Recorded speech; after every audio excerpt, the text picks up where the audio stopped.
Y'all, listen good. My old account got hacked, so this is my new account, okay? I'm gonna keep on saying it because I need y'all to hear me and really understand. I know I say it a billion times, but you guys gotta hear me.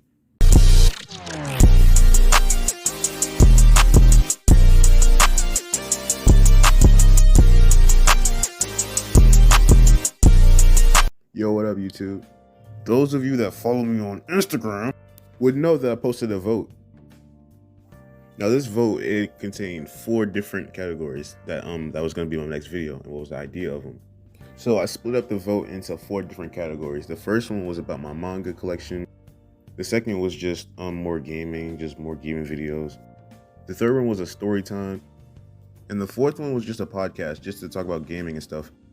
The vast majority of y'all clicked story time. So after that, I made a vote to see which story time y'all wanted me to do. Was it the one where I got into a fight, or the one where my friend almost got his life ended?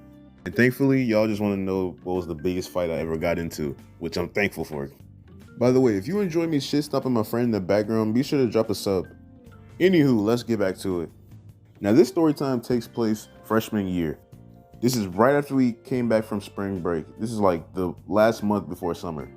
And like my body is sore, my vision is like blurry from like wrestling season. So I asked the teacher, could she move me all the way in the front because my vision was a little dizzy from wrestling and getting slammed all damn season long. So she agreed to it. But outside of wrestling, I look like a nerd. You know what I'm saying? I dress in a bunch of anime drip, you know what I mean? And I carried around hella manga. So people were like, oh, this nigga's a nerd. I could try this dude. And since it's the end of the semester, I'm grinding hard as hell to keep my grades in shape. And when the teacher ever had like an answer or a question, I was always the one quickest to raise my hand. So I'm guessing they must have felt some type of way. Long story short, they began and started just throwing pencils at me randomly. And since, keep in mind, my desk is the first desk behind every last desk in the back of me. So I'm sitting in the very front. So I turn around, I'm like, bro, who's doing that? That's really annoying. Stop doing that. And as I expected, nobody's just gonna snitch. Nobody's gonna rat them out. So I'm like, whatever. It happens the second time. So I'm pissed off. I'm like, bro, who's doing that? Stop it. It's getting annoying. Because these pencils were sharp. These were like real sharpened pencils and mechanicals they were throwing at me. So I get fed up. And after class, I was just pissed. So when I got home, I told my sister, bro, I might have to fight somebody tomorrow. She was like, okay, whatever.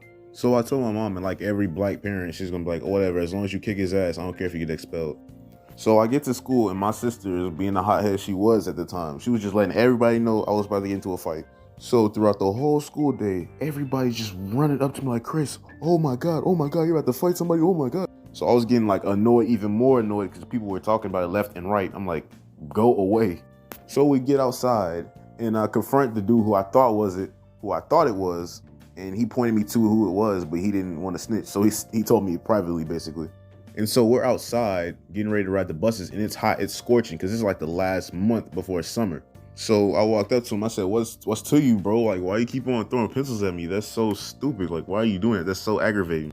And so people are usually intimidated by him because he's tatted up. And like, I wrestle for a living, you know what I mean? So I'm used to seeing everybody tatted to the bone. At first, he didn't really want no issues with me because I wanted to fight him just one-on-one, man-to-man, away from everybody, just in silence if he wanted to fight like that. And on the way back, my sister started talking mad shit. I'm not gonna lie, she was on his ass.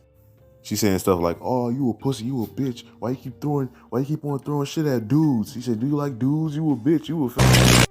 My sister low-key went ape shit on this dude. She was just talking all types of stuff. So I'm like, whatever, this ain't even worth it. So I said, come on, follow me. We about to go to the bus. She said, okay. So we get to the bus.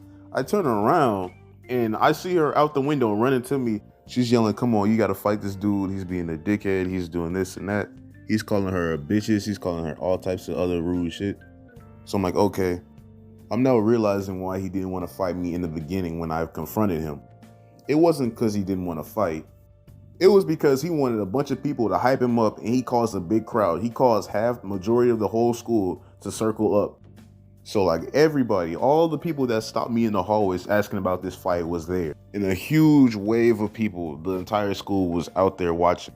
So this dude, at the time, he didn't realize that I was a wrestler. He didn't know that I was an athlete. He thought I was just another nerd until I ran up to him, took off my sweatshirt, and he seen my tank top, and he seen my whole physique. At this point, he knows he's completely out fucking powered. So he tried to do one of the dumbest things he could possibly do in that situation. He tries to swing. I dunk, and I just obliterate this dude. I hit him with one jab to the jaw and he fell. And then I started realizing, hold on, this dude's trying to slam me. So I sprawled on top of him, got behind him, picked him up, had him like 6 feet in the air off his feet, and I just slammed him head first on the ground. I was so big compared to him. When I was fighting him, it looked like that scene when Broly was stomping Goku out. And now I'm thinking like, I'm just thinking like, you was talking all this shit, you gathered all these people, and you still got fucking shit stomped. And I didn't realize until they played the video and showed me the video of me fighting, I realized that his skinny ass homie was trying to punch me. I had so much adrenaline, I couldn't feel shit. I was so mad, I couldn't feel shit. And so, as we were fighting, like a huge wave of cops and a huge wave of security got on top of us, pulled me up off of him, and it was just hectic. It was so many cops, it had me feeling like Franklin from GTA when he got 5 stars. But since all the teachers knew I was a good kid, they basically said I could come back next year. And not so much for the other dude though. So everybody's blowing my Instagram up, talking about, oh my God, you beat his ass. Oh, you shit stomped him. Oh, you did this. And that was probably one of the glorious ones too. My knuckles were bleeding. They were all bashed up. My legs were all scarred. And yeah, it was hectic, my guy. So if you want more story times like this, please like, share, sub, and you know the rest.